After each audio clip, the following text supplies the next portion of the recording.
Yeah, go on. Obviously we're in Turkey. Just talk to me about how it's been since you've been over Boxing. Yeah, it's been good in terms of boxing. You know, a lot of more people give me a lot of credit for it, and I think a lot of people enjoyed the fight. So it's always nice to be recognised for doing what you're doing. But in terms of me, life's still the same. You know, I had my third child a few months ago, so life's busy at home, which is the way I like it. You know, I'm a bit of a family man, so it's been good. Pretty similar in that sense, but you know, I'm back in the gym now. Looking forward to getting back in the ring towards the end of the year. We've obviously got a lot of options on the table now, which is quite nice of a position to be in. Is the one that you're leaning towards? Not necessarily, but I said before the last fight, a win puts me in a very good position, and I'm in a good position, so whatever fights next will be an exciting one. There's a lot of big names out there for me. Obviously, I think the top two are fighting each other again in the trilogy, but there's other fights out there, like David Benavidez. He's now the new WBC champion, so there is options, and I'm in a very good position to land one of those big fights, and fights that excite me. That's what I'm in boxing for, to be involved in the biggest fights possible. There was obviously conversations with you and Benavidez, or there were rumours. How did they go down? Are they still going on? Yeah, still ongoing, to be honest with you. I think things don't move as quickly as you'd like, especially as a fighter, and as fans you kind of want it to get done in the next few days. But no, the talk's going on. I think it's a fight that definitely is a possibility. I think everything's got to make sense for both sides, for himself and for me. But you know, fingers crossed, we both got a good team. We can get it sorted, and you know, that can be the next fight. But I say either way, whether it's David Benavidez or anyone else, the goal for me is still the same: is to be a 2-weight world champion. The position you're in with the interim, there's a good chance that if you hold on to that, bit or say whoever might vacate, is that a temptation just to kind of have an interim fight? Look, it's an option. Look, say if I can't land the Benavidez fight, then there's no world title fight.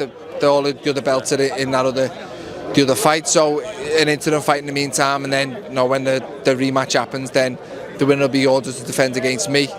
So I either fight the winner of that fight for all the belts, or devacate and I get elevated to full champion, and then I'm world champion and I can fight whoever the next challenger is. But like I said, it's a bit of a strange position, but a good position nonetheless, and we've got to just wait and see how things plan out, and I'll see what the next move is for myself. I've got a great team. I leave it all down to them, and I'm sure they'll come up with the best option. What would mean more to you? Maybe like that big money fight with Benavidez, or maybe fighting somebody a bit lesser for the WBO? Either or. I say I want to be a world champion. That's always been my motivation. It hasn't been money. You know, thankfully the money's come along with winning the belts. But I've always just chased achievements. I want to, when I finish, sit down and say, you know, I've done everything I wanted to do. I've become a world champion, and you know, I moved up a division, and I still haven't quite won it again at a new weight. I want to be a 2-weight world champion, and I'm very, very close to achieving that. So for the time being, that's the motivation. Ideally, they both come with each other, the money and the belt, but yeah, the belt's definitely the motivation at the moment. Would you ever consider a move up to cruiserweight? I was talking about this the other week. I think I would with the right opponents. No, I'm not a cruiserweight. There's some big lumps up there, but when you look at the champions now, as in obviously Opetai's a good fighter, he's a genuine cruiserweight, but Gilberto Ramirez was super middle world champion at the same time as me, and the same with Padu Jack. He was a super middleweight. I was man to challenger for him when he was super middle, so naturally they're not really big people, so I'd fight either of those two most definitely. But some of the bigger cruiserweights at the moment, not so much there.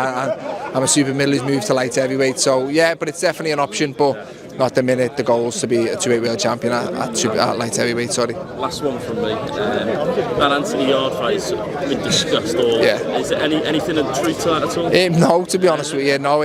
Obviously there's been little rumours and stuff, but no official offers or anything like that, or no Picaresque talks. I don't know what he's doing, whether he's fighting anytime soon, but I say the goal for me is always to be a world champion, and the fight that makes sense for me. And I seen Tunde was on TalkSport saying the fight was done and signed for August, and August coming up soon, and there's still no confirmation. But yeah, no, I understand from their side they want to talk themselves into the better position. But for me, I've just got to focus and leave it down to my team, and whether maybe Anthony Yard next, it maybe David Benavidez, I'm not too sure, but whoever it is, I'm confident I can go in there and get the job done. Callum Smith, thank you so much for your time. No worries.